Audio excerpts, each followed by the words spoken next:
Guys welcome my YouTube channel. हमने exercise 7.3 के first question को कंप्लीट कर लिया। आज की इस वीडियो में हम क्वेश्चन नंबर सेकंड को कवर करेंगे।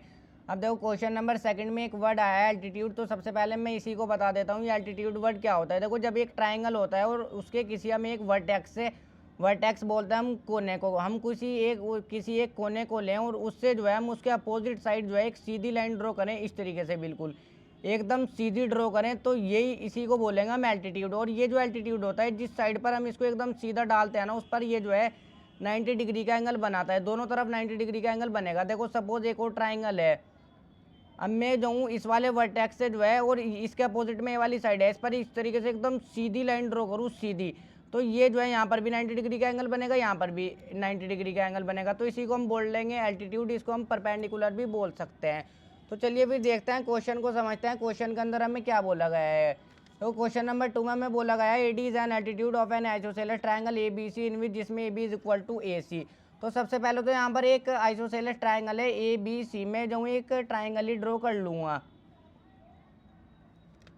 तो देखो एक आइसोसेलेस ट्रायंगल ड्रॉ कर लेता हूँ, ए बी सी एक ट्रायंगल सबसे पहले ड्रॉ कर लेता हूँ। आइसोसेलेस ट्रायंगल हमारा वो होता है जिसकी दो साइड जो होती है वो इक्वल होती है। तो देखो मैंने जो एक ट्रायंगल ड्रॉ कर लिया है, इसकी नेमिंग में क्या कर दूंगा, ए, इस वाले पॉइंट को बी दे दूंगा और इस वाले पॉइंट को जो है मैं सी नाम दे दूंगा। मैंने एक ट्रायंगल ड्रॉ कर लिया ए बी सी। अब देखो यहाँ पर ए बी और ए सी ये दोनों साइड जो इक्वल है, ए बी और ए सी ये दोनों साइड जो है इक्वल है। आइसोसेलेस ट्रायंगल होता ही वही है जिसकी दो साइड इक्वल होती है। अब हम जो है देखो यहाँ पर जो है एक एल्टीट्यूड भी ड्रॉ कर लेंगे। A D is an altitude of an isosceles triangle A B C, यहाँ पर जो है हम एक एल्टीट्यूड भी ड्रॉ करेंगे और यहाँ पर हम जो है देखो ए वर्टेक्स से एल्टीट्यूड ड्रॉ करेंगे इस वाले से। यहाँ पर एक मैं सीधी लाइन ड्रॉ कर लूँगा इस तरीके से। मैंने एल्टीट्यूड बता भी दिया क्या होता है, जैसे इसे इस वाले वर्टेक्स से मैं ड्रॉ करूँगा, इसके जो अपोजिट साइड है, इसके अपोजिट साइड ये वाली है हमारी, ये वाली बी सी, इस तरीके से मैं इस पर जो है एक सीधी लाइन ड्रॉ कर लूँगा। ये मेरा हो गया एल्टीट्यूड। इसका नाम क्या है ए डी। ए तो हमने यहाँ पर नाम रख ही दिया, इस वाले पॉइंट का क्या नाम हो जाएगा डी। तो ये हो गया हमारा ए डी एल्टीट्यूड। और जब ये एल्टीट्यूड है तो ये इधर भी 90 डिग्री का एंगल बनेगा हमारा और इधर भी 90 डिग्री का एंगल बनेगा, दोनों तरफ हमारे जो है 90 डिग्री का एंगल बनेंगे। तो हमने एल्टीट्यूड एक आइसोसेलेस ट्रायंगल ड्रॉ कर लिया ए बी सी और एक यहाँ पर जो है इसमें एल्टीट्यूड भी ड्रॉ कर लिया जिसका नाम है हमारा ए डी। तो अब देखो हमें क्या करना है, यहाँ पर शो डैट हमें शो करना है A D bisect B C. हमें शो करना है ये जो ए डी है इस बी सी को बाइसेक्ट करता है। बाइसेक्ट करने का क्या मतलब है, दो इक्वल पार्ट्स में डिवाइड करना है, यानी कि इसे बी डी और डी सी इन दोनों को हमें जो है यहाँ पर इक्वल शो करना है, इन दोनों का हमें इक्वल शो करना है। जब ये दोनों इक्वल हो जाएंगे इसका मतलब ये है ये ए डी जो है इसको बाइसेक्ट करेगा, यानी कि दो इक्वल पार्ट्स में डिवाइड करेगा। तो किस तरीके से करेंगे, देखो इसका सोल्यूशन तो यहीं से स्टार्ट हो गया क्योंकि डायग्राम भी हमें जो है इस क्वेश्चन में खुद से बनाना है। तो मैं जाऊँ दो ट्राइंगल उठाऊंगा ए बी डी और ए सी डी, मैं इन दोनों को कॉन्ग्रुएंट कर दूंगा। उसके बाद बी डी और सी डी ये दोनों साइड जो है मेरी सिंप्लिसिटी रूल से इक्वल हो जाएगी। कौन कौन से ट्राइंगल लूँगा मैं, in triangle A B D, एक तो मैं ले लूँगा A B D and triangle दूसरा कौन सा ले लूँगा ए सी डी।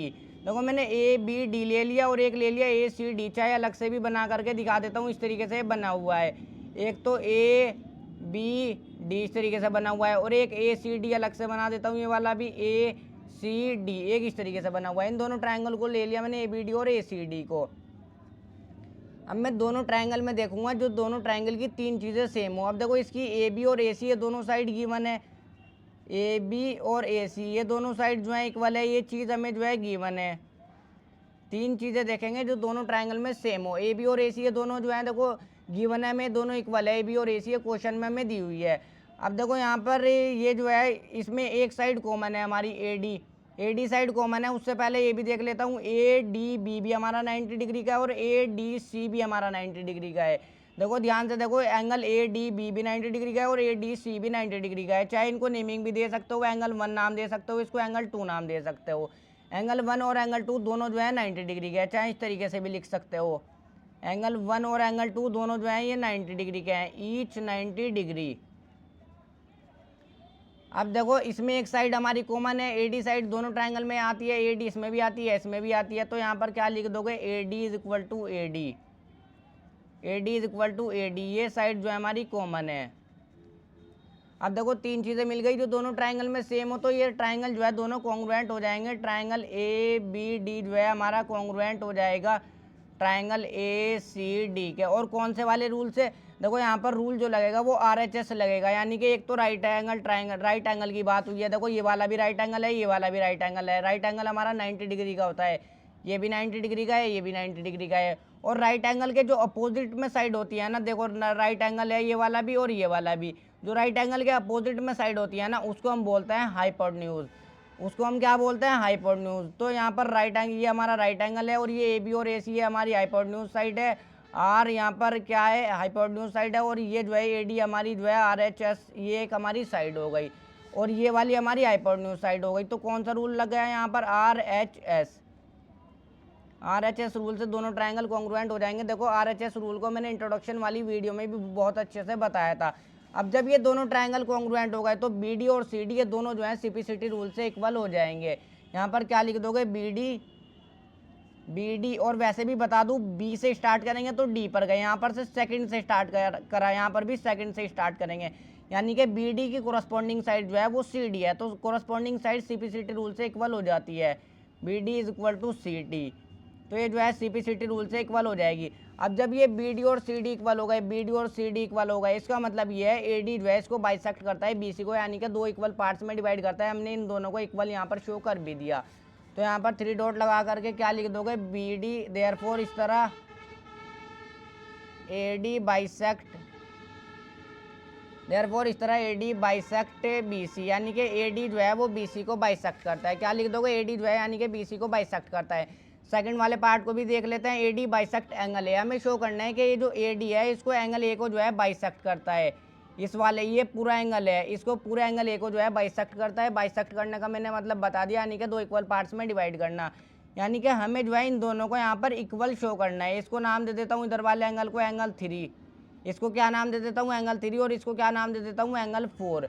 इसको सॉरी यहाँ पर जो है एंगल 4 रख लेना। अब देखो जब हमने ABD और ACD इन दोनों ट्रायंगल को कॉन्ग्रुएंट यहाँ पर प्रूव कर दिया, तो एंगल 3 का कोरस्पॉन्डिंग एंगल है एंगल 4, तो ये दोनों भी CPCT रूल से इक्वल हो जाएंगे। देखो इसका कोरस्पॉन्डिंग एंगल जो है ये वाला ही है, इसका कोरस्पॉन्डिंग एंगल ये वाला है। जब ये दोनों ट्रायंगल कॉन्ग्रुएंट हो गए तो कोरस्पॉन्डिंग साइड और कोरस्पॉन्डिंग एंगल जो है CPCT रूल से इक्वल हो जाते हैं। तो एंगल 3 और एंगल 4 जो है, हम सेकेंड वाले पार्ट को देखते हैं। देखो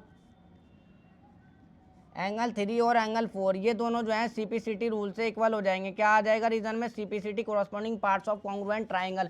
अब जब ये एंगल 3 और एंगल 4 दोनों एक दूसरे के इक्वल है, इसका मतलब ये है ये AD जो है इसको एंगल ए को बाइसेक्ट करता है, यानी कि दो इक्वल पार्ट्स में डिवाइड करता है। तो 3 बिंदु लगा के बिल्कुल इसी तरीके से लिख दोगे। क्या लिखोगे? AD बाइसेक्ट एंगल ए, यानी कि ये जो है इसको AD जो है बाइसेक्ट करता है एंगल ए को।